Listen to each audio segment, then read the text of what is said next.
بسم اللہ الرحمن الرحیم الحمد للہ رب العالمین والصلاة والسلام علی سید المرسلین اما بعد۔ رسول اللہ صلی اللہ تعالیٰ علیہ وسلم کا فرمان عالی شان ہے، نظر اللہ امرأ سمع منا حدیثا فحفظہ حتی یبلغہ، یعنی اللہ عز و جل اس شخص کو تر و تازہ رکھے جس نے ہم سے کوئی حدیث سنی پھر اسے یاد کر لیا یہاں تک کہ اسے دوسروں تک پہنچا دیا۔ حدیث کو سن کر اسے یاد رکھنے والا پھر اسے آگے پہنچانے والا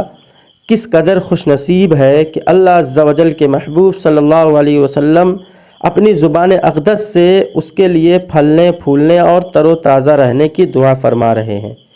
اللہ عز و جل ہمیں بھی ان کی دعاؤں سے حصہ عطا فرمائے۔ ایک بات اور یاد رکھنی چاہیے کہ ہر وہ بات جو حضور نبی کریم علیہ الصلاۃ والتسلیم کی طرف منسوب کر دی جائے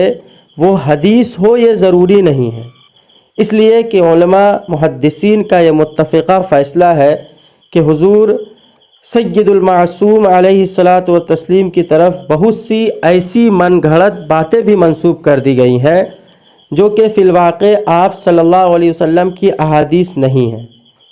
اس قسم کی من گھڑت نام و نہاد احادیث کو اصطلاح میں احادیث موضوعہ کہتے ہیں، لہٰذا معلوم ہوا کہ احادیث کو یاد کرنے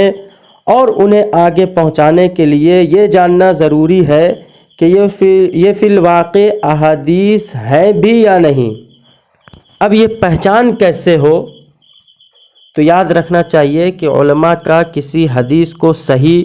یا موضوع فرمانا یہ علم اصول حدیث کے ذریعے ہوتا ہے۔ یہی وجہ ہے کہ اس علم یعنی علم اصول حدیث کے بارے میں کہا گیا ہے انہ من فروض الکفایۃ اذا قام به البعض سقط عن الباقین فإن فرطت فیہ الامۃ اثمت کلها، یعنی یہ علم فرض کفایہ علوم میں سے ہیں، اگر بعض نے اسے حاصل کر لیا تو باقی لوگوں سے اس کی فرضیت ساقط ہو جائے گی، اور اگر پوری امت نے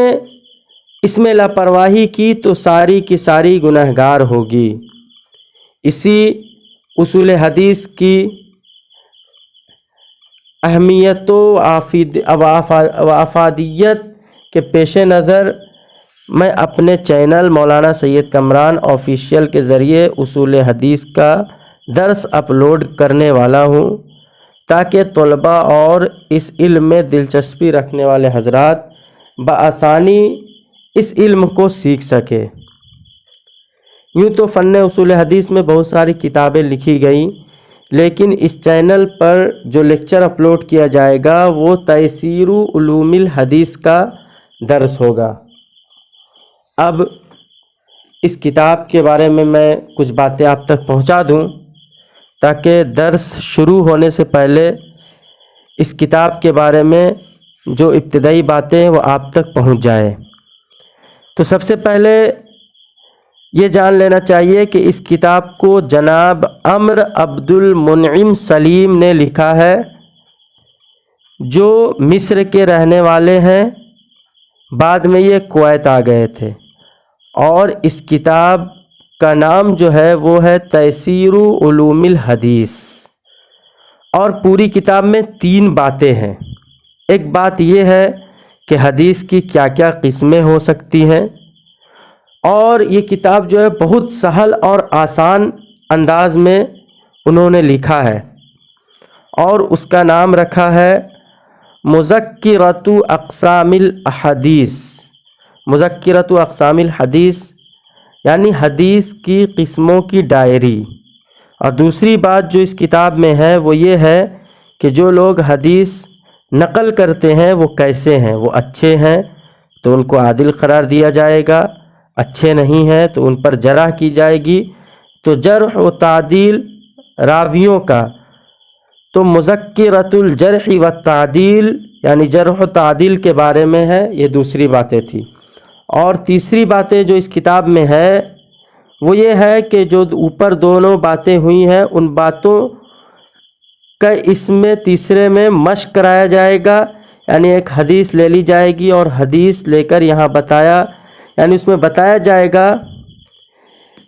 کہ، اور اس کو اصول کی روشنی میں بتایا جائے گا کہ حدیث کا نام، اس حدیث کا نام موضوع ہے، اور یہ راوی ہیں، اس میں یہ خرابی ہے، یہ خرابی ہے، یہ ساری باتیں، یہ تیسری بات میں یہ چیز کا خلاصہ کیا جائے گا۔ تو یہ تھی کتاب کے بارے میں چند باتیں۔ انشاءاللہ اب کل سے اس چینل مولانا سید کامران آفیشیل چینل سے انشاءاللہ کل اس کتاب کا درس اپلوڈ کیا جائے گا۔ خواہش مند حضرات اس چینل سے جڑے رہیں اور اس چینل کو سبسکرائب کریں تاکہ جو بھی لیکچر، جو بھی درس اپلوڈ ہو آپ تک بآسانی پہنچ سکے۔ اللہ سے دعا ہے کہ اللہ ہم سبھی کو صحیح علم سیکھنے اور سکھانے کی توفیق عطا فرمائے۔ وما علینا الا البلاغ۔